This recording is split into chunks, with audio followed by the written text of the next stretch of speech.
What's going on, everybody? Eric Lindquist at Stochastic here on the Odd Chopper channel, coming to you with another edition of Lindy's Leans, Likes, and Locks. Hit that like button, subscribe button, notification bell goes a long way for me on this video, goes a long way for you. That way you become apprised whenever great content is going live here at our little neck of the YouTube woods.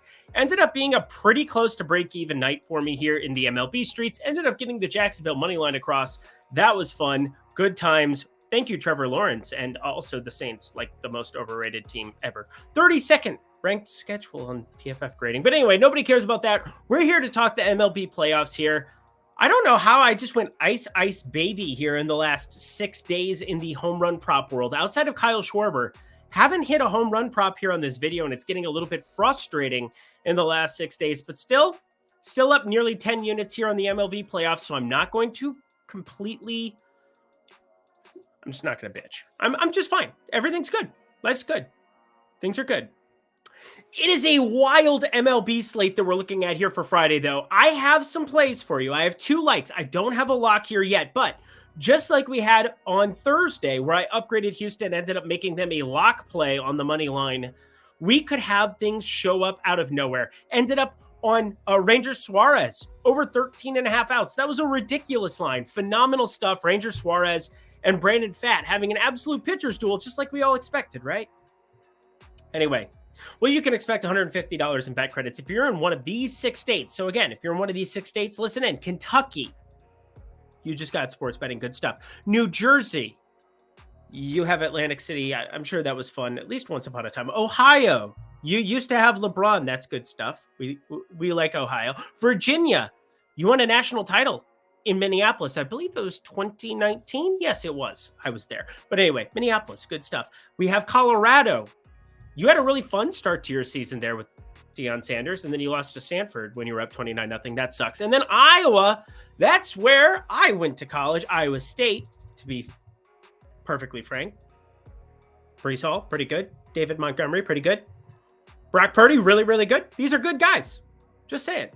But this is a great deal. $150 in bet credits. You bet 5, you get $150 there. Great stuff. Only if you're 21 and over, 18 and over in Kentucky. And if you have a gambling problem, please call 1-800-GAMBLER. Did I kill enough time? I think I did. Here's what we're going to do, friends.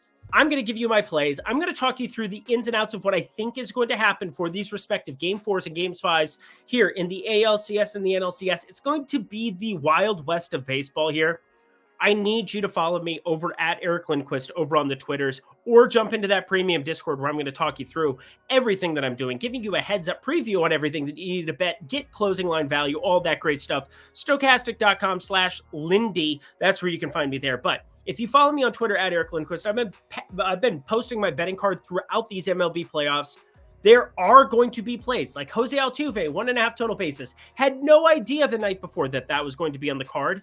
But it was, and he hits a home run, hit a double in his first at bat, it covered by 1 million bases. But basically, what I'm getting at is I want to get you the best bang for your buck with this video, and that finishes by heading over to Eric Lindquist and making sure that you double check to make sure that my card lines up with the plays that I'm talking about tonight. Or if anything pops up, hey, you're probably having somebody who knows what they're doing.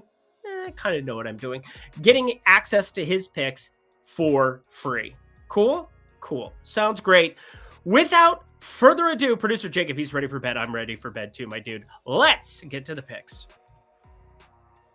When I talked about this being the Wild West, this is not the game that I'm necessarily talking about. I think the next one coming up, Philadelphia, Arizona, they got moved to the midnight window. Not midnight. It's like, I don't know, 8 p.m. Eastern time, 5 p.m. Pacific. What?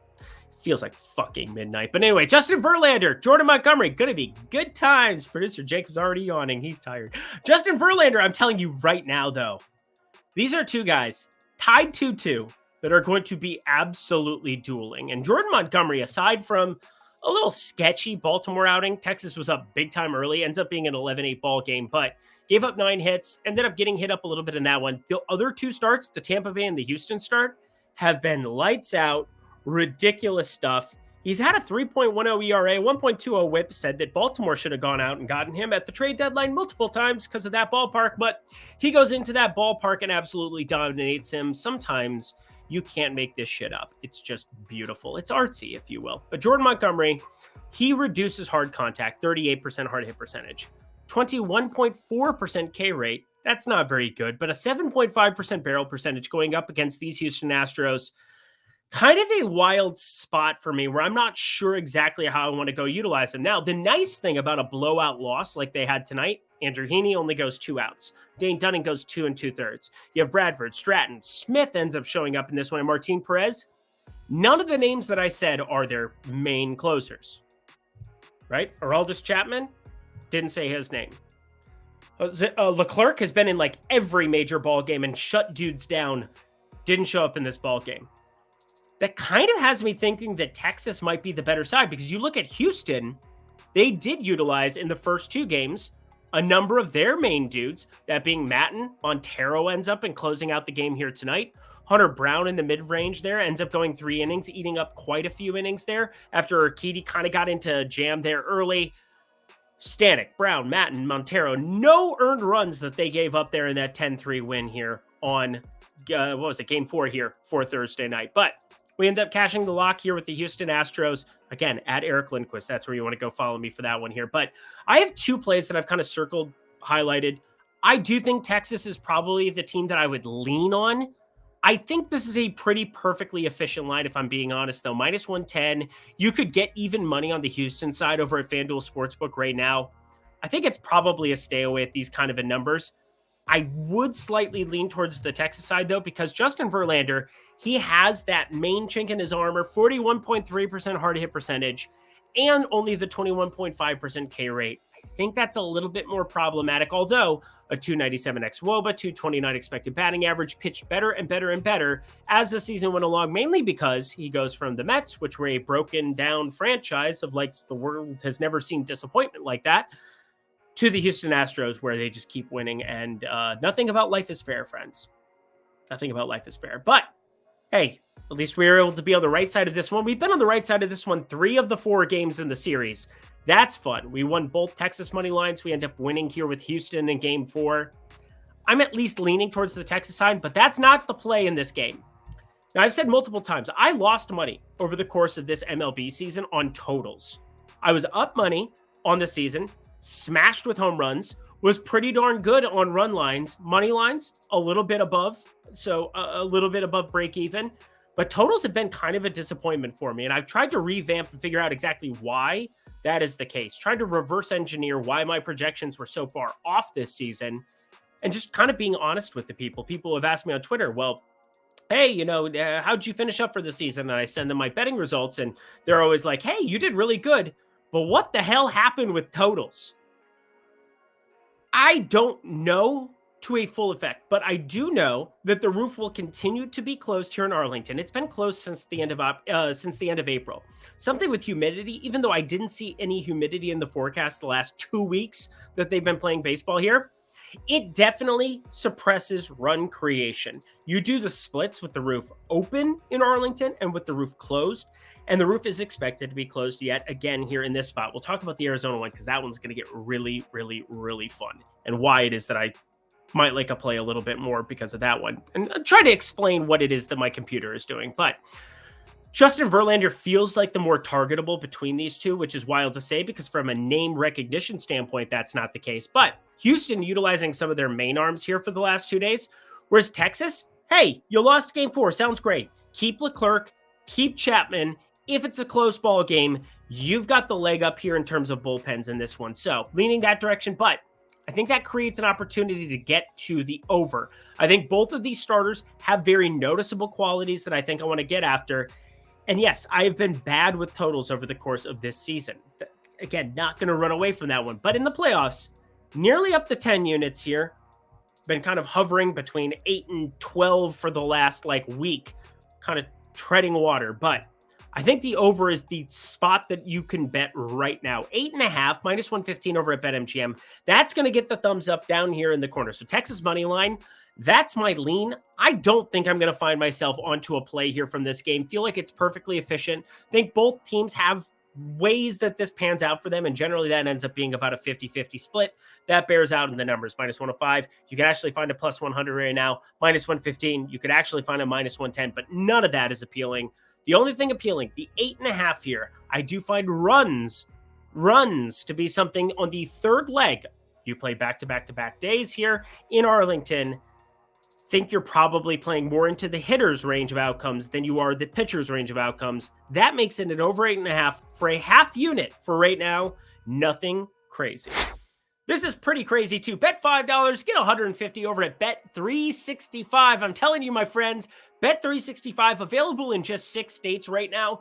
They're going to be adding more soon, so you want to stay tuned. But Bet365, 6 states, that being Kentucky, New Jersey, Ohio, Virginia, Colorado, and Iowa. Those are the states where if you are there, bet $5, get 150 in bonus bets right now. You also could bet 1,000 and get 1,000 back in bonus bets if your first bet doesn't win. So you got that access too. But for most people, I understand completely why you want to bet 5 and get 150. That's an amazing ROI on your investment. So again, take any of the plays that I recommend here on this video or any of the other analysts here at OddsShopper. Bet $5 at the link below. Get yourself $150 in bonus bets.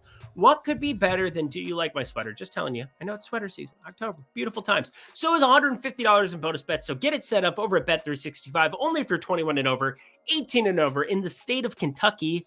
Go Wildcats. I've never said that in my life. And then if you have a gambling problem, please call 1-800-GAMBLER. All right, y'all. Back to the picks because this game is insane. My friends, this game is nonsensical. 2-1, going to game 4. Again, kind of working in reverse here. We've got the afternoon game 5 for Houston, Texas. That's like the Houston and Texas playing each other. That's going to be crazy. But like, this is going to be insane. We have Christopher Sanchez, who has not appeared in a game in the month of October, going up against Joe Mantiply. If you know who Joe Mantiply is, he's one of the better relievers, lefty relievers that you have in baseball. 413 expected slugging, only a 17.8% K rate, which adds a whole nother caveat to anything I'm looking at here. What does Philadelphia do? Because Joe Mantiply is going to pitch probably a freaking inning. You're probably looking at like an inning out of this guy, and then it is going to be the truest sense of a bullpen game that you have ever seen in the history of your lifetime. You're looking at Joe Mantiply. He did not appear in this game here on Thursday. You're looking at him on Friday. I would be shocked if he went beyond 1 inning. Who ends up being the bulk reliever? I went back and looked at all of the box scores. You had a day off. Then you had Thursday today with Brandon Pfaadt going 5 2/3. Allowed for this bullpen to be basically fresh. They ended up going Penny Sewald there at the very end of it. So they did utilize Ginkel, Sewald, Thompson, their main dudes there. Brandon Pfaadt gave them a lot of opportunity to do whatever they want to do from a bullpen perspective in this one. Opens up the entire range of outcomes. They could have a number of pitchers who might have been starters during the season that could end up being guys that can eat up a bulk of these innings, but don't expect it to be lefty Joe Mantiply.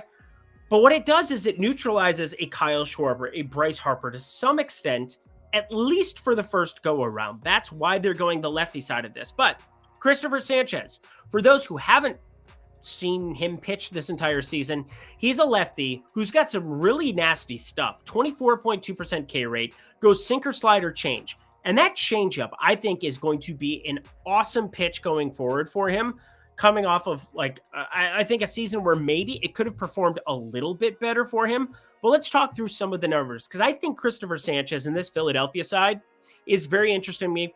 I'll save one reason here at least, but his sinker had a 500 expected slugging against, not the best.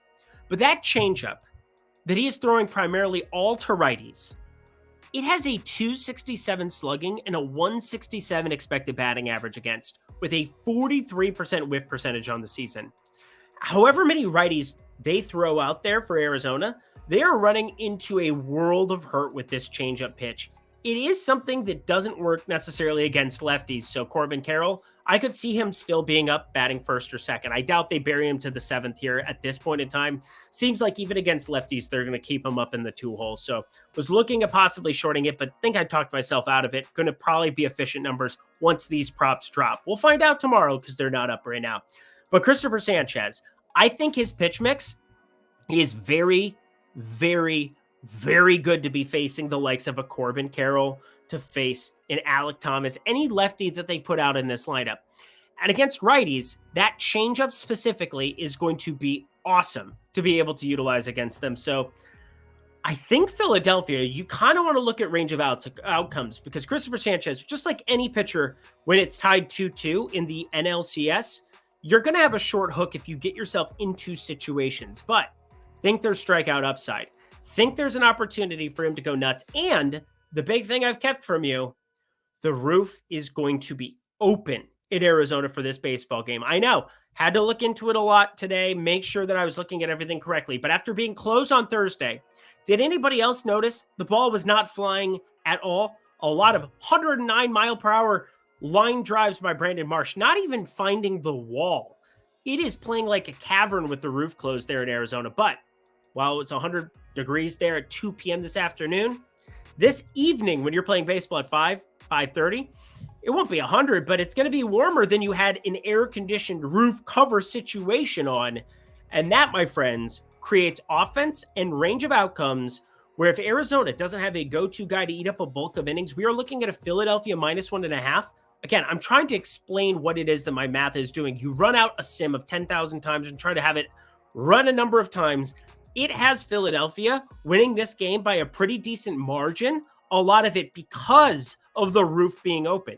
If I was Arizona, I would be begging them to close that thing, begging them to not have it open. Again, it's your ballpark. Do you not have a say about that? Again, I don't know how that works, but I do know with a roof open, Philadelphia -1.5, that is the play for me. And then you have to look at what is this bullpen going to look like behind if we're trying to find one of these home runs. And I've been running Ice Baby, so I'm going to be going back to the well on a guy that is going to be left on left if he's leading off here, and he should be leading off because that's all he's done this entire postseason and like the entire season. But Kyle Schwarber, I think we might get a discount because it's left on left here to begin. Again, I don't know what this number opens up at. It was egregious today, stayed far away, went the quarter unit trying to go to Marsh and Bohm as the long shots plus 600 or greater. That obviously did not come to fruition. Nobody hit a home run there in the Arizona-Philadelphia game because of that roof being closed. But open air, Kyle Schwarber going to face a lot of righties more than likely after Mantiply gets utilized right from the get-go, trying to get off to a good start. Don't think he hits it in his first one, but a lot of opportunities he'll have later in this game to be able to go yards. So Philadelphia, -1.5. Again, large range of outcomes. Large range of outcomes when it comes to Christopher Sanchez and what this pitch load looks like. But instead of -130, I really like this +135 number that you're getting here on the run line. More of a math thing than anything, but I think when you talk about a Coors Field or you talk about a Chase Field with the roof open, things like that, you add more runs to the fray. That definitely benefits Philly more than it benefits Arizona, ironically enough, in their own stadium. So Philly -1.5. Hopefully you're still with me. And Kyle Schwarber to home run, hoping for anything better than +320. We will fire that up. And that does it for another edition of Lindy's Leans, Likes, and Locks. So you know what to do. Go to that comment section below. Let me know your favorite plays here on Friday's slate. You know what? I'm feeling a little bit extra gracious. Might have to bring an MLB show to the people here on Saturday as well with producer Jacob. You down for it? You got to answer. Oh, hey, he said yes. There we go. Producer Jacob. He's in to do an MLB show. I'm going to be doing NFL Lindy's tomorrow as well. Hopefully we can run well again in the prop streets. Went 8-3 on that video for Sunday's slate. Good stuff. Good stuff. Michael Pittman, wish you had caught a fucking football. But anyway, Bet365. Good stuff, friends. Well, he caught a lot of footballs, just not in the end zone, which is the goal. But Bet365, friends. Bet 5. Get 150 in bet credits in one of those 6 states I talked about earlier. That being New Jersey, Ohio, Virginia, Kentucky, Iowa, and Colorado. Good stuff. I can count to 6. Bet 5, get 150. Only if you're 21 and over, 18 and over in Kentucky. If you have a gambling problem, please call 1-800-GAMBLER. You know what I'm going to do? I'm going to go hit some golf balls into my net outside. That sounds like fun. Sounds like a fun evening. Take out some rage on the fact that Philly couldn't end up winning that baseball game. Would have been nice to win some other ones. But anyway, until next time, friends, I'm Eric Lindquist. Best of luck in the MLB streets on Friday.